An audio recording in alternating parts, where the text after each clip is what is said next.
It is a rainy day in the northeast woods here today.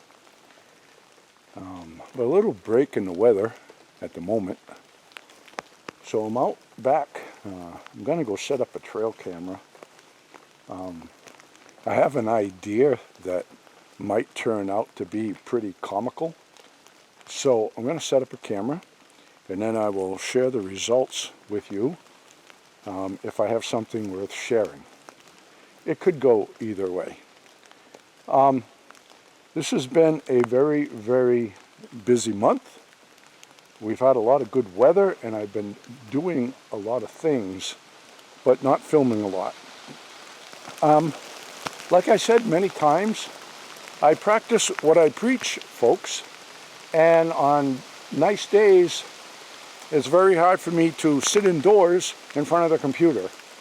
So I've been doing stuff, and I've also said that the older you get, the more fragile life becomes, and the more valuable my time gets to be. So I've been making use of my time and getting things done and enjoying myself. So it's all been good. But I haven't had much to share. I just got back from the New York cabin. My brother and I were there for several days and just enjoying each other's company. And we hand dug the trench between the cabin and the workshop where my solar is going to be, and buried the wire and the conduit for the solar. And I didn't film any of that. I mean, you don't really want to watch two old farts hand digging a trench. There's more important and more interesting things on YouTube. So anyway, I've just been enjoying my life, but 2 weekends have gone by. And if I don't get something out this weekend, it'll be 3 weekends that have gone by. And my channel suffers immensely from the lack of activity. But everything in life is a trade-off. And, you know, where you suffer in one direction, you make progress in the other direction. And that's the way I've been doing things. And it's all been a good use of my time. You know, like I said many times, life, I've used the gas tank analogy with life, where like you have one tank of gas, and how you burn up that gas and what you do with it and where you go with it is up to you. But in the end, when you run out of fuel and you reflect back on the journey, you might have good memories or not. So I'm making good memories, and more the older I get, and like I said, the more fragile life becomes. So I'm going to go out and get this camera set up, and then if it's not raining buckets, I'm going to work my way back to the bush camp and share my thoughts with you all.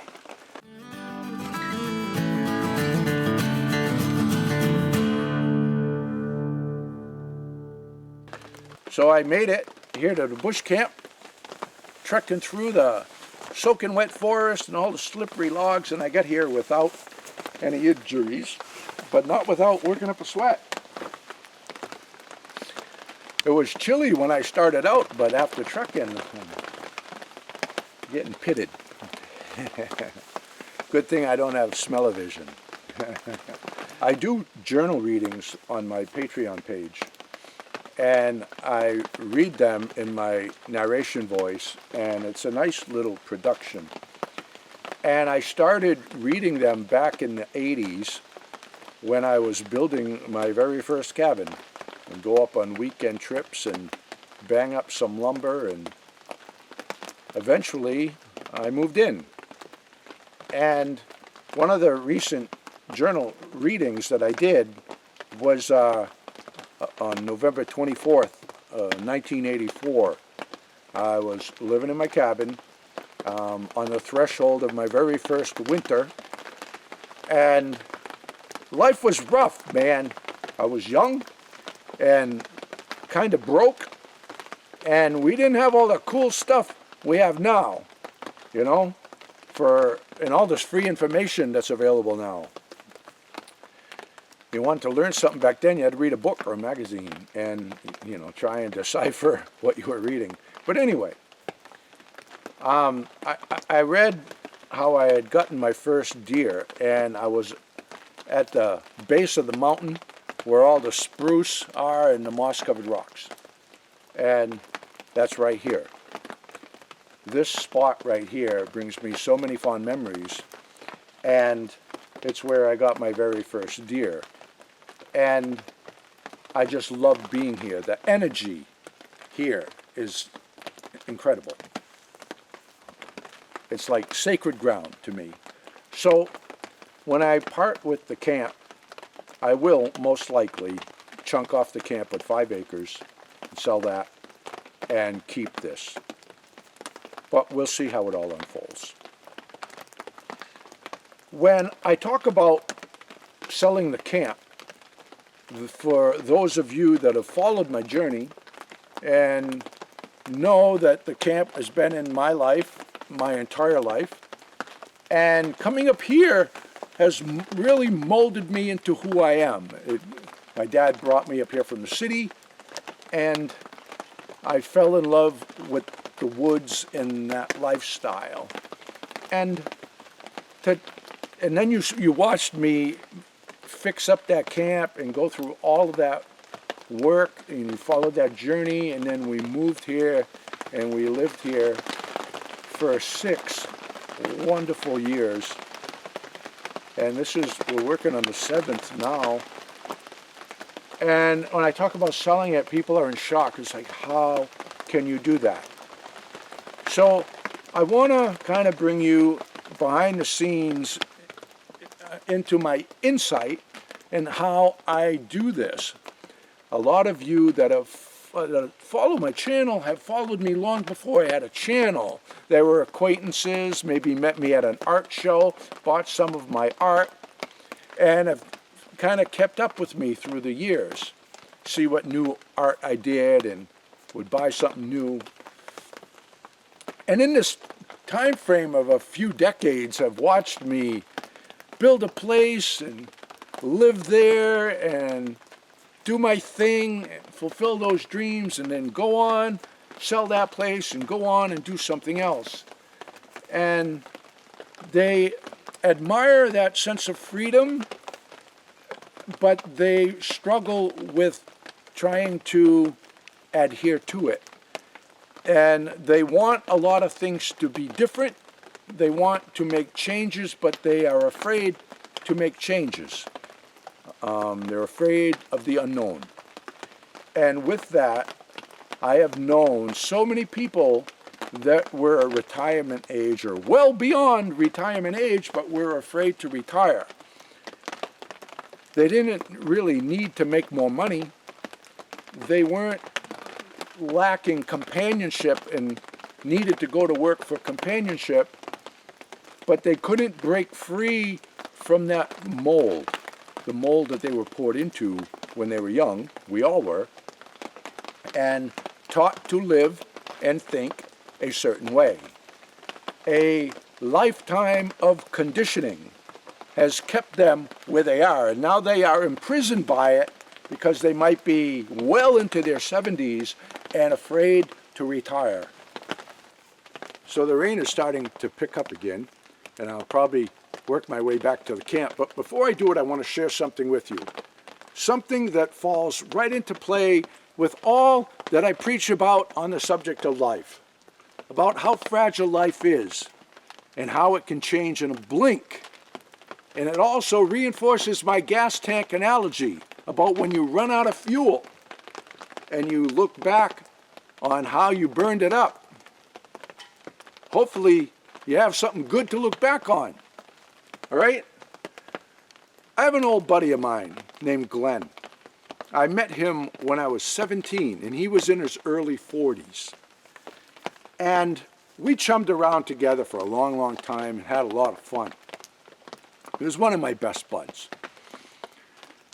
And now he's in his 80s, and he follows my channel, and he writes to me all the time, and he tells me how much he enjoys following my journey and how it makes him reflect back on the good old days.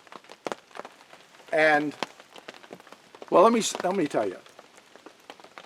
He was a normal guy. We lived normal lives. We had a lot of fun. We chummed around like anybody else on the planet. But then he had a really, really horrible stroke that nearly cost him his life. He did survive, but he lost his mobility. He's been that way for decades. Now he's in his 80s and unable to do all of those things that he used to enjoy. So he loves to follow my videos, and he writes to me saying how much he enjoys watching my journey and how it makes him reflect back on all of those wonderful times that we had. And one thing that he will always say is, when you get to my age, dude, all you have left is your memories. And it makes me, that statement alone makes me reflect on a statement he used to make all the time. We'd be out fishing, having a good time, or running a river in a canoe, or camping out. Maybe we're sitting by the fire at night or whatever, and he turned to me and he goes, dude, 30 years from now, these will be the good old days. Now that was insight that falls right into play with my gas tank analogy. And I have regurgitated those words so many times. 20 years from now, 30 years from now, 40 years from now, these will be the good old days, so you better do something fun to look back on. Truer words have never been spoken, so burn up the gas doing something fun. When it's time for me to meet my maker, I don't want to leave this earth with gas left in the tank. I want to be burnt out and have it all burnt up. Yes, sir.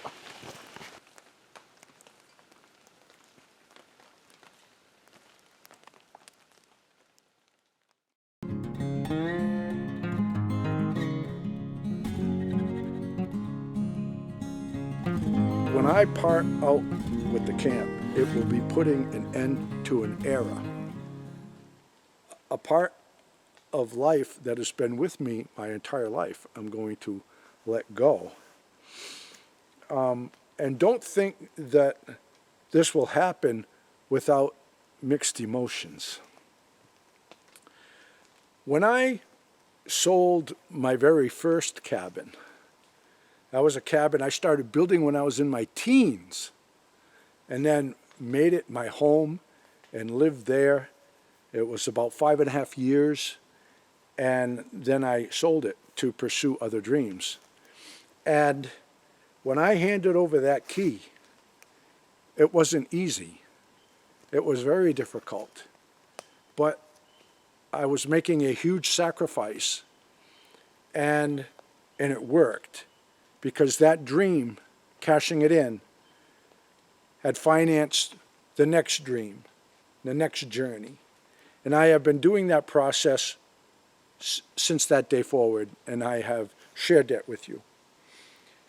And I do it because it works. It works for me. My lifestyle isn't for everyone. But I'm making this little segment for those of you that share my mindset but are afraid to take the plunge, they're afraid of the unknown. And jumping forward, you have to jump into the unknown. But doing so is where the adventure comes in. And like I say, the adventure and adversity go hand in hand. And the times of adversity is what will give you the fondest memories to look back on. When we reflect on the 6+ years living up here on the mountain, the stuff that comes to the forefront that we chuckle about are the real adverse conditions that we have had living up here on the mountain. This has just been a wonderful experience, and living up here has really exceeded our expectations in so many ways. It's been just a wonderful journey. And when I hand over the key to this place, it will hurt. It will be hard to do. It really will. But when I really analyze the situation, if I'm on my deathbed reflecting back on my life and I'm running on fumes, what would hurt most? I lived the dream It exceeded our expectations. We had a wonderful journey. Then I cashed it in, and I spent the rest of my gas traveling to all of the other places and conquering all of the other dreams that I want to conquer, or keeping what I have here and leaving the rest of my dreams to fizzle out. That would hurt the most. I want to share a couple of things with you here before I end this video. As you know, I've been writing a journal since 1981. My whole life is in notebooks from 1981. I want to share just these couple of excerpts from my journals. These are part of what I wrote on those days. This was August 19th, 1984. Today will be a milestone for me as a life of new experiences lies ahead. In Nashua, my life was about the same as everyone else's, Monday through Friday, running back and forth to work to do the same old mundane task. 15-minute break, 30-minute lunch, 15-minute break, go there, come back, repeat. I was like a hamster on a wheel, spin, spin, spin, until I'm spun out. There's a lot of spun out people down there, but I am no longer one of them. I've spent my whole life dreaming about living in a cabin in the woods, and as of today, my dream has been fulfilled. That was the beginning of it, folks. I was 21 years old when I wrote that. Let's fast forward to July of 2017. Okay, this is part of what I wrote then. Where was I? All right. Off to a very slow start today. I'm sitting on the front porch with my coffee and journal, enjoying the morning in the fashion that all mornings should be enjoyed. That's a pretty good mindset to have. I don't care who you are. I wish I didn't have so much to do because I would sit here for hours. Someday I'll get to that point, but for now, I'll enjoy the best of both worlds with a leisurely morning and then get something accomplished. Since we've been here, we have stayed busy all day, every day with unpacking boxes and organizing, but today I'm going to work on camp stuff. Lori can paint the bedroom while I build a cabinet for the gas refrigerator to sit in. Then later, we'll go to town and open a P.O. box. Lots of stuff like that we need to do, and I'll need to open a bank account here in New Hampshire as well. Since I left my first cabin back in 1989, I've conquered nearly every one of my lifelong dreams and desires. I've been to the Yukon and Saskatchewan, Manitoba, and BC. I've spent a good deal of time in Alaska and not enough time in Montana, but someday I will return. And that is on our list, my friends. Most of the places where I dreamed of going, I've gone to. Most of the things I've always wanted to have or do, I've had and done. Life has been a been there, done that experience, with some things working out better than others. I've spent my lifetime dreaming about living at the camp, and now, as of today, we are officially living here. The dream I have carried with me the longest has now been fulfilled. How this will all unfold, I have no idea. So many unknowns ahead of us, but one thing's for certain, whether we succeed or fail, we'll no doubt make fond memories to look back on. So in short, my buddy Glenn is right. When you get to the end of the line, all you have left is your memories. So you got to make good ones. Don't wait until you are running on fumes to burn up that gas. Burn it up doing something fun. Trust me on that, folks. Frankie and the boss out walking in the woods, living life happy and free. Tracks in the snow everywhere they go, there's a pokey way up in that tree. A beaver built a pond where they have some fun, taking life a day at a time. Best friends until the end. Frankie and the boss. Frankie and the boss. Frankie and the boss.